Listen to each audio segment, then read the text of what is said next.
Hi this is Kaifan, you watching exploring India with K. और आज है 25 अक्टूबर और आज मैं निकल रहा हूँ अपनी कह सकते हैं लद्दाख के बाद अगर मुझे किसी राइड का इंतज़ार था तो वो इसी राइड का इंतज़ार था। तो आज मैं निकल रहा हूँ नेपाल के लिए और नेपाल से मैं ऐसी जगह जाऊँगा जहाँ पे बहुत कम लोग जा पाते हैं या वहाँ तक पहुँचने के लिए बहुत ज़्यादा मेहनत करनी पड़ती है। तो वो मेहनत करने के लिए मैं तैयार हूँ और ये बेस्ट मंथ है नेपाल विज़िट करने का। और मैं जो जाऊंगा वो जाऊंगा आपका कानपुर, लखनऊ, बस्ती, गोरखपुर, सनौली बॉर्डर, पोखरा। फिर देखते हैं वहाँ से आगे का क्या प्लान बनता है। तो बस सुबह का बज रहा है 5 बजने में 10 मिनट बाकी है। पैकिंग मेरी सारी हो गई, बस चाय पीता हूँ और यहाँ से निकलता हूँ। ओके अमर भाई, चलते हैं, निकल लें। चलो फैम भाई, अमर भाई, ये ऑफिशियली मेरे चैनल का पहला स्टिकर है, दिख रहा होगा आप लोगों को। तो ये ऑफिशियली मैं पहला अमर भाई को देता हूँ। अमर भाई थैंक यू। ऑफिशियली पहला स्टिकर अमर भाई को देता हूँ। और अब ये स्टिकर जहाँ जहाँ मैं रुकूँगा वहाँ ये स्टिकर मैं चिपकाऊँगा। कहीं पे भी रुकूँगा वहाँ पे चिपकाऊँगा। अपने पास बहुत सारे हैं। और अमर भाई हम लोगों को सी ऑफ करने आए। इस टाइम पे हम लोग नौबस्ता बाईपास पे हैं। नौबस्ता बाईपास के फ्लाईओवर पे ऊपर है। बस यहाँ से हमारी जर्नी स्टार्ट होती है और इस टाइम वक्त हो गया है 6:15। हाँ सही है, कम ही स्टॉप है और सेफ राइड, अच्छे से जाइएगा, एंजॉय करके आइए नेपाल राइड। वापसी में हम आपका फिर से इंतजार करेंगे। अरे बिल्कुल बिल्कुल बिल्कुल। अब हम चलते हैं भाई, ठीक है ठीक है। चलो चलो, अरे बिल्कुल भाई, आते में ज़रूर मिलेंगे। चलो चलो, ओके। तो फाइनली ऑफिशियली हमारी राइड स्टार्ट होती है और इस टाइम मैं अपने नए ग्लव्स यूज़ कर रहा हूँ, जैसा आप देख सकते हो। ये राइनॉक्स के हैं, मुझे मुंबई से अर्पित भाई ने भेजे थे। थैंक यू अर्पित भाई इसके लिए। और जो आपने ग्लास भेजा है वो मैं पोखरा में लगाऊंगा। अब कर रहा हूँ मैं कानपुर को अलविदा। ये है गंगा पुल, अगर आप लोगों को दिख रहा हो तो। एक तरह का आप कह सकते हो काइंड ऑफ ये कानपुर का बॉर्डर है। और अब मैं कानपुर के बाहर फाइनली निकल चुका हूँ और यहाँ से जो लखनऊ रह जाता है वो रह जाता है 80 किलोमीटर। पीछे कर ले।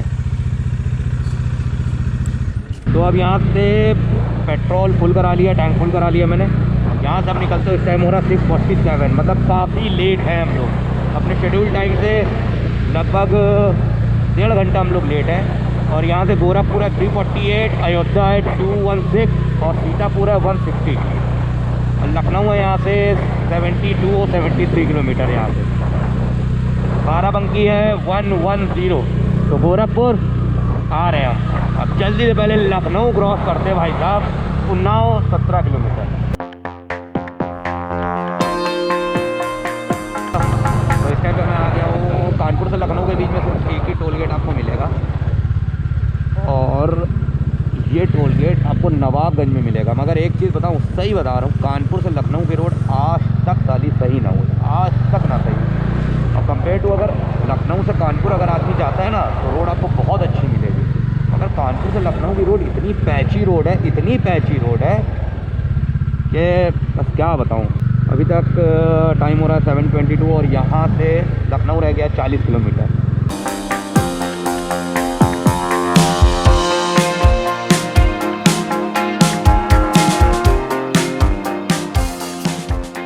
काफ़ी टाइम से लखनऊ में मेट्रो चल रही है मगर मैंने आज पहली बार देखी। बहुत अच्छा लग रहा है यहाँ पे आके। अभी तक कोई ब्रेक नहीं लिया और काफ़ी अच्छी स्पीड मेंटेन करके रखी है हम लोग। तो हाँ, तो ये रास्ता है शहीद पथ का और वो आगे ऊपर हमें जाना है, नीचे कहीं नहीं उतरना है। ऊपर चलना है भाई, ऊपर हमें जाना है। और ये रास्ता आगे जाके पॉलीटेक्निक चौराहे पे आएगा। पॉलीटेक्निक से हमें राइट लेना है। चिन्हट है या पॉलीटेक्निक है, वहाँ से हमें राइट लेके सीधा निकल जाना है। तो ये रास्ते अब सीधा चलना है। ये शायद ये पूरा ये एक तरह का बाईपास है, लखनऊ का बाईपास है। अगर लखनऊ को बाहर से आपको क्रॉस करना तो ये बेस्ट ऑप्शन है। ये रोड बेस्ट ऑप्शन है। थोड़ा लंबा पड़ता है मगर रोड अच्छी है, ट्रैफिक नहीं मिलेगा आपको यहाँ पे और आप लखनऊ के बाहर निकल जाओगे। तो अब जल्दी से यहाँ से चलते हैं।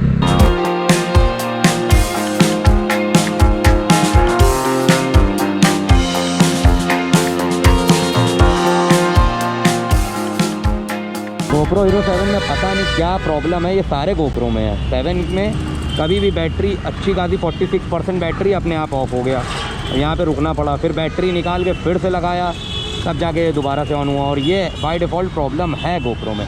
तो ये शहीद पथ वाली रोड है और ये फैज़ाबाद के लिए रोड निकलती है, और अभी मैं हूँ पॉलीटेक्निक से। ओह तो यहाँ से मैं बाराबंकी तो कई बार गया हूँ, यहाँ से फैज़ाबाद मैं कार से गया हूँ, बाइक से नहीं गया। तो मेरे लिए बाराबंकी के आगे की जो रोड है वो अननोन है, और हकीकत में लखनऊ बहुत ज़्यादा डेवलप है। ऐसा साइम भाई भी बोल रहे थे, बहुत ज़्यादा डेवलप है लखनऊ। Ayodhya 128, Azamgarh 257, Gonda 120 kilometre straight. अच्छा ये फ्लाईओवर होता हुआ गया, ये ऊपर से कानपुर निकल जाएंगे, सुल्तानपुर लेफ़्ट, रायबरेली लेफ़्ट। अच्छा ये फ्लाईओवर है, कौन सा फ्लाईओवर है भाई? कोई लखनऊ वाला आदमी हो तो बताइए कौन सा फ्लाईओवर है।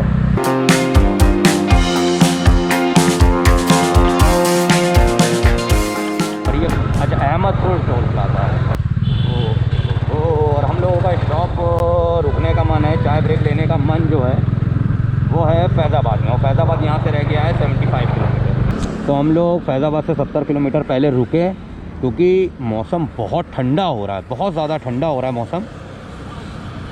तो हम लोगों ने सोचा अपने थर्मल लाइनर पहले, क्योंकि हवा बहुत तेज़ लग रही थी। क्यों साहिब भाई, हवा लग रही थी ना तेज़? हाँ ये तो है। तो कानपुर से हम जो चले हैं, ये हमारा तीसरा टोल प्लाजा है। साहिब भाई मैं टोल पे आ गया हूँ, क्योंकि tourist welcome you to Ayodhya. तो चाय पीने से पहले मैंने सोचा आपको ये दिखा दूँ, और ये कौन सी रिवर है ये मुझे नहीं मालूम, मगर बहुत खूबसूरत लग रहा है। देखो आप, बहुत अच्छा लग रहा है। तो भाई साहब यहाँ से रह गया है सनौली बॉर्डर, अगर आपको दिख रहा हो 179 किलोमीटर, और गूगल बोल रहा है यहाँ से 3 घंटा 52 मिनट्स, यानी 3 आवर्स 52 मिनट्स यहाँ से गूगल बोल रहा है। और इस टाइम पे हम चाय ब्रेक के लिए रुके हैं, और हम लोग हैं अयोध्या में। साइम भाई अभी तक की राइड कैसी रही? सही रही है राइड, बस थोड़ा ये है कि अपाचे और डोमिनार में थोड़ा डिफरेंस है। हाँ बस वही है। हाँ ये है कि अगर अपाचे से साथ में हम लोगों को ना चलना होता तो ये है कि मैं इस टाइम 40-50 किलोमीटर बस आगे होता, इतना फ़र्क होता। तो बस ये है कि साथ में मैचअप करके चल लें, और एक बार जब माउंटेन स्टार्ट हो गए उसके बाद क्या अपाचे, क्या डोमिनार और क्या स्कूटी। क्यों? सही बात है, गाड़ी सही। भाई साहब सही बता रहा हूँ, सुबह हम लोग की वो हालत ख़राब हुई है। थोड़ा मतलब एक राइडर को यही वेदर चाहिए। अगर सीन क्या हुआ था, हम लोगों ने थर्मल लाइनर नहीं पहना था, तो थर्मल लाइनर पहनने के बाद अब बहुत सही फील आ रहा है, बहुत सही फील आ रहा है। क्यों भाई? सही है। 11:23 पे हम लोगों ने मतलब 4.5 घंटे में हमने कवर किए हैं 240 किलोमीटर हमने कवर किए हैं। मेरा ये प्लान वेडनेसडे को निकलने का था, मगर आज मैं निकला हूँ, यानी फ्राइडे को मैं निकला हूँ 25 अक्टूबर, यानी धनतेरस के दिन मैं अयोध्या में हूँ। मतलब बहुत लक की बात है कि धनतेरस के दिन मैं अयोध्या में हूँ। और मेरी बुखार और बदन दर्द बहुत ज़्यादा था, इसलिए मेरी मतलब 2 दिन मेरा प्लान कैंसिल हुआ राइड का। ये बच्चे आ गए यहाँ पे, तो चाय पीते हैं यहाँ से और निकलते हैं। 240 किलोमीटर के बाद हमारा ये टी ब्रेक था, तो लो फ्यूल शो कर रहा है। तो हमें बस्ती होते हुए जाना है, बस्ती होते हुए हमें 180 किलोमीटर होगा, और अगर हम गोरखपुर होते हुए जाते हैं तो हमें 240 किलोमीटर होगा सनौली बॉर्डर।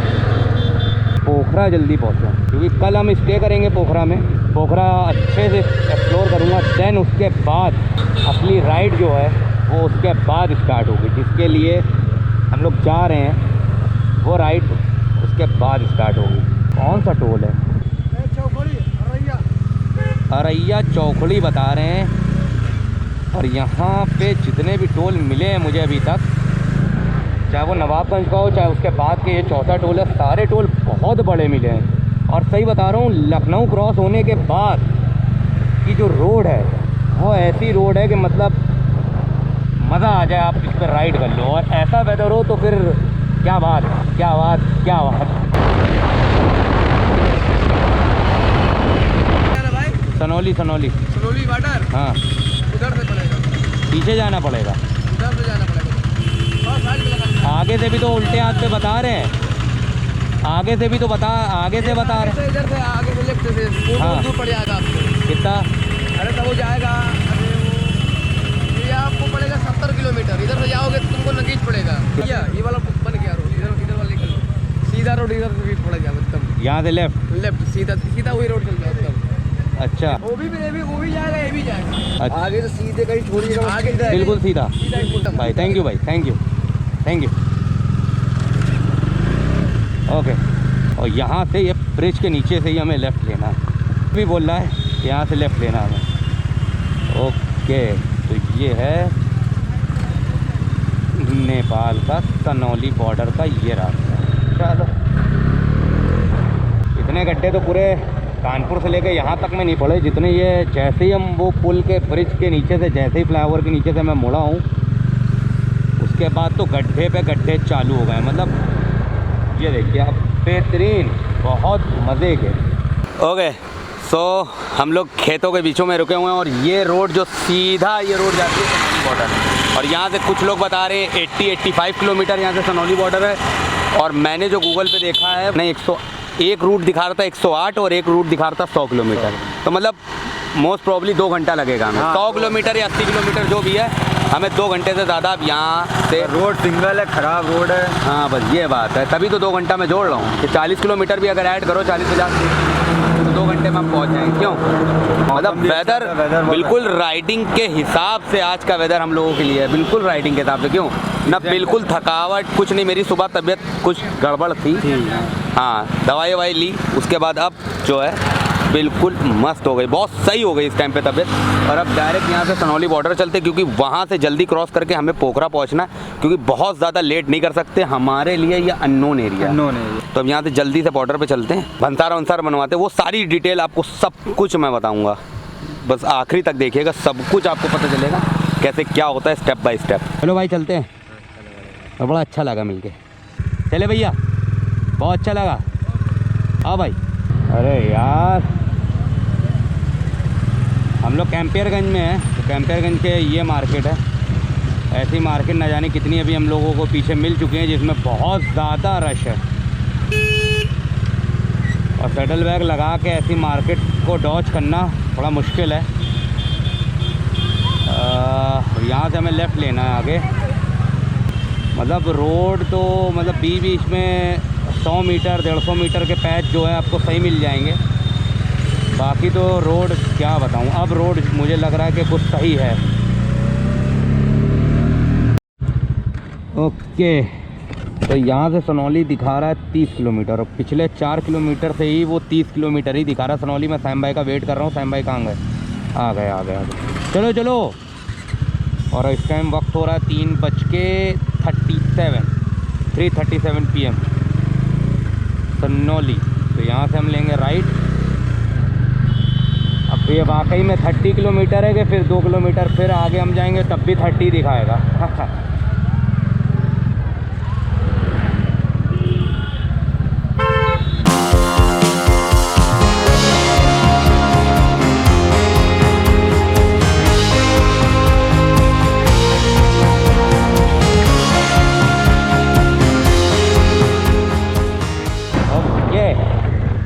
तो बॉर्डर से थोड़ा ही पहले ये टोल पड़ा हमारा 6 नंबर का, यानी कानपुर से लेके नेपाल बॉर्डर तक मेरे हिसाब से आखिरी टोल है। तो 6 टोल पड़ेंगे आपको। देखिए, ministry of road transport and highway, government of India, thank you, visit again. भाई साहब, प्राउड मोमेंट है। मज़ा आ गया।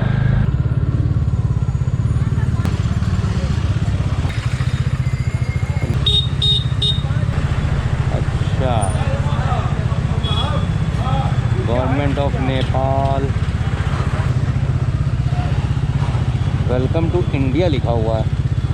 भारत आगमन पर आपका हार्दिक स्वागत है। बहुत अच्छा दिख रहा है भाई। अब वेलकम टू नेपाल गेट पे नहीं लिखा हुआ है।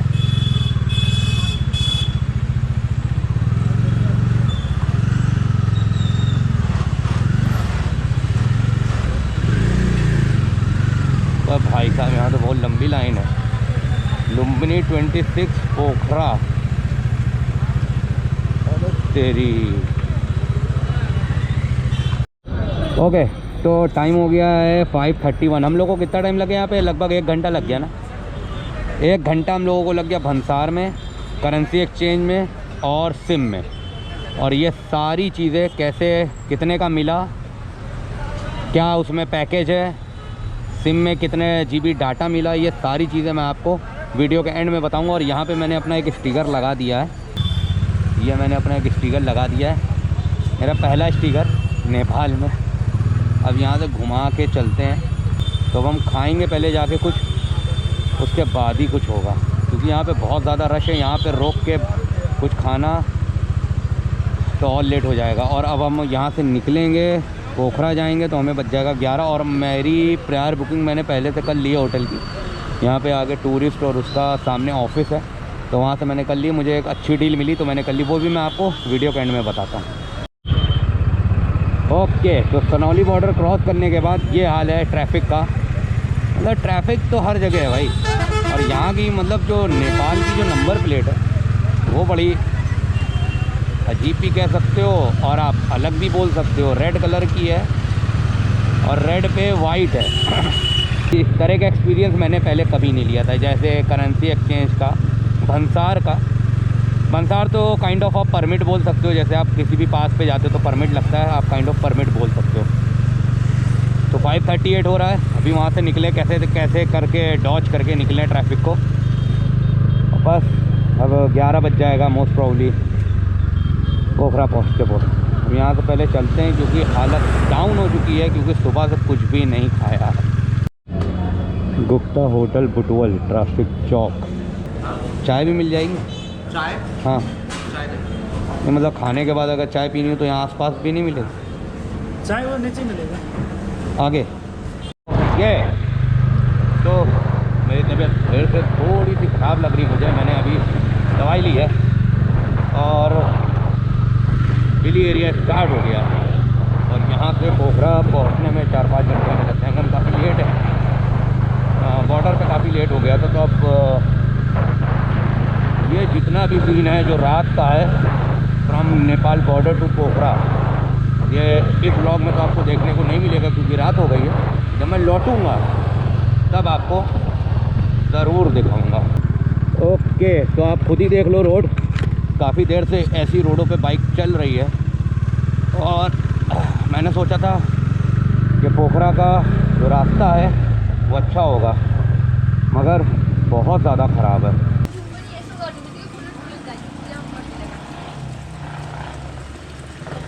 ओह हो पेट्रोल यहाँ पे कितने रुपए लीटर है? ओके,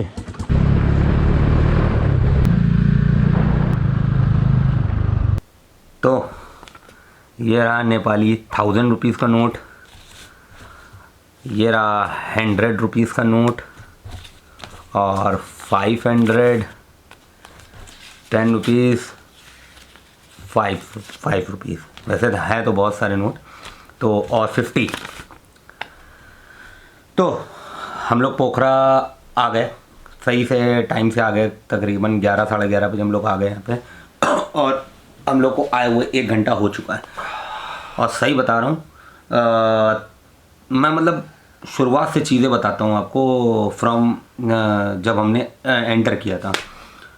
और मैं इंडियन रुपी की बात करूँगा। पहले भंसार थोड़ा सस्ता था बाइक वालों के लिए, अब थोड़ा महंगा हो गया है। पहले 113 रुपीज़ नेपाली करेंसी था, अब क्या हुआ है 150 रुपीज़ नेपाली करेंसी हो गई, यानी Indian rupees 94 rupees per day की कॉस्ट हो गई है। तो हमने 7 दिन का परमिट लिया, 700 रुपये हमने दिए प्लस 100 रुपये हमने एजेंट को दिए। उसके बाद हमने सिम लिया। अब सिम का सीन क्या है, यहाँ पे एनसेल है, एक और कोई कंपनी है और एक अभी नहीं, अब इन्होंने जो नया लॉन्च किया वो किया नेपाल टेलीकॉम। तो नेपाल टेलीकॉम का ये बता रहे थे कि ये मुक्तिनाथ में भी आपका इंटरनेट आएगा।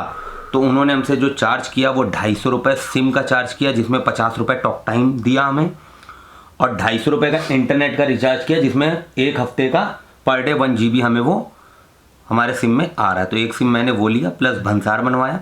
उसके बाद हम करेंसी का आपको बता दूं, अगर आपका जो भी बजट है, आप नेपाल में जैसे सपोज करिए 15,000 रुपये खर्च करने के मूड से आए हैं, तो आप 7,000 रुपये की करेंसी एक्सचेंज करा लिए और 7,000 रुपये इंडियन रुपी में ही अपने पास रखिए और कोशिश करिए कि 100 रुपये के नोट, हम लोग टोटल 100 रुपये का नोट। जो पोखरा से 40 किलोमीटर पहले बहुत ज़्यादा ज़िगज़ैग है, बहुत ज़्यादा ज़िगज़ैग है, तब भी हम लोगों ने हर चीज़ को टैकल करते हुए पोखरा आ गए। अब कल अच्छे से पोखरा को एक्सप्लोर करूंगा और मेरी तबीयत, आप लोगों ने अगर व्लॉग में सही से मेरी आवाज़ सुनी होगी, जो मुझे रेगुलर फॉलो करते हैं, तो कहीं ना कहीं मेरी आवाज़ थोड़ी सी डाउन थी। वो डाउन इस वजह से थी क्योंकि मेरी तबीयत 2 दिन से सही नहीं चल रही थी। मैं तब भी इस राइड पे निकला, मैंने 2 दिन डिले किया अपनी तबीयत की वजह से, तब भी मैं इस राइड पे निकला। मेरा बदन बहुत दर्द हो रहा था, मेरे फीवर बहुत ज़्यादा था, मगर मैं मेडिसिन के भरोसे निकल आया। मेडिसिन का असर जब तक रहता था बॉडी में तब तक मैं सही हूँ, अदरवाइज़। पर यहाँ पे चाय महंगी है नेपाल में। हाँ, चाय भी महंगी है। और उसके बाद जब हमने नेपाल एंट्री किया है, उसके बाद मेरी हालत जो ख़राब हुई है, मैंने कहा यार 170 किलोमीटर रह गया है, 170 किलोमीटर मैं कैसे चलाऊं, क्योंकि मुझे बेपनाह ठंड लग रही थी। बट मेरे पास 1 डोज बाकी रह गया था मेडिसिन का, वो मैंने लिया और मैं पोखरा तक आया और अभी मुझे अंदर से सही फील हो रहा है और पोखरा में ठीक ठाक ठंड है। तो पर किसी से हम लोग ये राय नहीं देंगे कि एक दिन में आप करिए। हाँ, राय मैं किसी को नहीं दूंगा। मैं तो हमेशा ये कहता हूँ कि हिली एरिया पे, पहली बात तो मैं नाइट राइड के लिए बिल्कुल मना करता हूँ कि नाइट राइड करनी ही नहीं चाहिए, मगर मेरा किस्मत है, मेरी बैड लक है कि मैं जहाँ भी पहुँचता हूँ, कोई भी अच्छी जगह पहुँचता हूँ तो मैं नाइट में ही पहुँचता हूँ। तो आगे के लोग बहुत इंटरेस्टिंग होने वाले हैं। बस आई होप कि मेरी तबीयत सही रहे, कल मैं उठूँ तो मेरी तबीयत सही रहे। बस मैं यही दुआ कर रहा हूँ कि मेरी तबीयत सही रहे। और इंस्टाग्राम पे बहुत सारी स्टोरी पोस्ट कर रहा हूँ, बहुत सारी फ़ोटोज़ डाल रहा हूँ, तो इंस्टाग्राम पे ज़रूर फॉलो करिएगा। तो बस आज के लिए इतना ही, मिलता हूँ आपसे नेक्स्ट वीडियो में। तब तक के लिए आदाब, सलाम, नमस्कार, Ram Ram. This is Kaif in Nepal, Pokhara, signing off. Signing off. क्यों टाइम भाई? Signing off. और रूम भी हमें अच्छा मिल गया, इसके रेट मैं नेक्स्ट ब्लॉग में बताऊँगा। तो बस अब सोने जा रहा हूँ, बहुत टाइम होगा, बहुत ज़्यादा थक गया हूँ, अब सोने जा रहा हूँ।